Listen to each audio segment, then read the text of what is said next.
A system of equations means two equations share the same variables and the solution must make both equations true. First, use substitution. Solve y equals 2x plus 1 and 3x plus y equals 11. Since y already equals 2x plus 1, replace y in the second equation. 3x plus 2x plus 1 equals 11. Keep the parentheses because you are replacing the entire y value. Combine like terms to get 5x plus 1 equals 11. Subtract 1 from both sides, 5x equals 10. Divide by 5, so x equals 2. Substitute back into y equals 2x plus 1.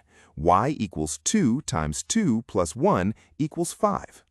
Now elimination. Solve 2x plus y equals 9 and x minus y equals 3. Add the equations. 2x plus y plus x minus y equals 9 plus 3. The y terms cancel, giving 3x equals 12. Divide by 3, x equals 4. Substitute into x minus y equals 3. 4 minus y equals 3, so y equals 1.